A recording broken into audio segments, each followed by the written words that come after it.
आचार्य भगवान सच्चे भेद विज्ञानी, आत्मविज्ञानी, आत्मा में ही डूबे रहने वाले। ये तो पंचम काल की मर्यादा थी, नहीं तो भक्त प्रत्याख्यान से इंगिनी मरण उनका हो जाता।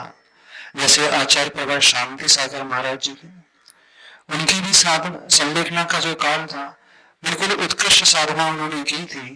कुंठलगिरी में ऐसे ही आचार्य भगवान ने डूंगरगढ़ उस क्षेत्र में, चंद्रगिरी जो क्षेत्र है छत्तीसगढ़ का क्षेत्र है, वह क्षेत्र अब एक प्रकार से बहुत सुंदर निषेधिका का क्षेत्र बन गया है। निषेधिका वह कहलाती है जहाँ छपक अपनी स्थललेख में ग्रहण करता है।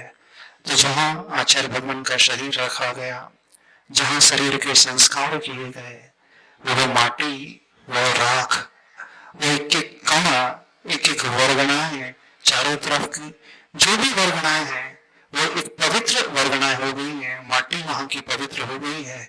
जैसी माटी सम्मेद शिखर जी की हो जाती है, वैसी ही माटी डूंगरगढ़ अतिशय क्षेत्र चंद्रगिरी की हो गई है। जहां जहां जितने समय आचार्य भगवान की साधना चलती रही, उस पूरे क्षेत्र में चातुर्मास से लेकर के जहां जहां आचार्य भगवान विराजमान रहे, जिस कक्ष में, जिस हॉल में, जिस परिसर में, जिस जिनालों में जाकर के वंदना करते थे, और अंतिम समय जहां आचार्य भगवान ने गुजारा और अंतिम देह जहां विसर्जित की गई और उसकी सारी क्रियाएं की गई, वही क्षेत्र भी अब अपने आप में ऊर्जा से भरा हुआ क्षेत्र हो गया है।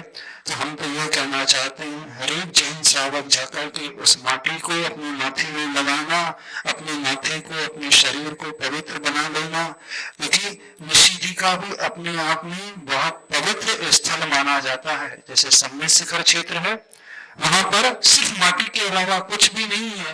वो माटी पवित्र इसलिए है कि वहां तीर्थंकर भगवंतों ने अंतिम समय व्यतीत किया, शुक्ल ध्यान के माध्यम से आत्मा की सिद्ध अवस्था को प्राप्त किया।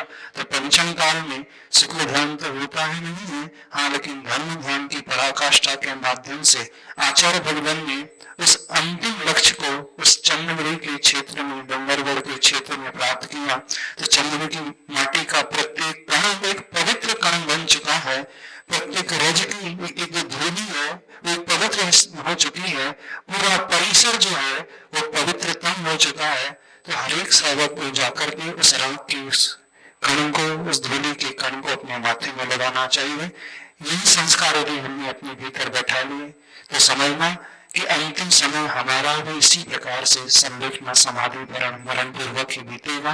क्योंकि जैसे भक्ति हम करते हैं, जैसी भावना हम भाते हैं, उसका परिणाम हमें अवश्य मिलता है। तो आचार्य भगवान पर उस अंतिम लक्ष्य को जिन्होंने पाया, इस नश्वर देह को त्याग दिया, लेकिन अजर अमर अमिट आत्मा के उस लक्ष्य को जिन्होंने प्राप्त कर लिया, पंचम काल में हुई इंगिनी मरण की भांति जिस मरण को उन्होंने स्वीकार किया था, तो भक्त प्रत्याख्यान मरण, लेकिन अंदर से मानो वह उसे छूना चाहते हैं। क्योंकि आज ये भावना कर लेते हैं तो मन से मान करके चलना, देह पर्याय से जाकर जब पुनः मनुष्य बनेंगे तो उस मनुष्य की पर्याय में आज से तीसरे भाव में जाकर के आचार्य भगवान उस प्रायोग गुण संन्यास को धारण करके आत्मा की उस परम शुद्ध अवस्था को प्राप्त कर लेंगे। उस ऐसी भावना हम सभी यहाँ पर भाते हैं कि जो कार्य, जो लक्ष्य आचार्य भगवान ने साधा है, उस लक्ष्य की ओर हम जैसे प्रत्येक साधक की दृष्टि उस ओर बनी रहे।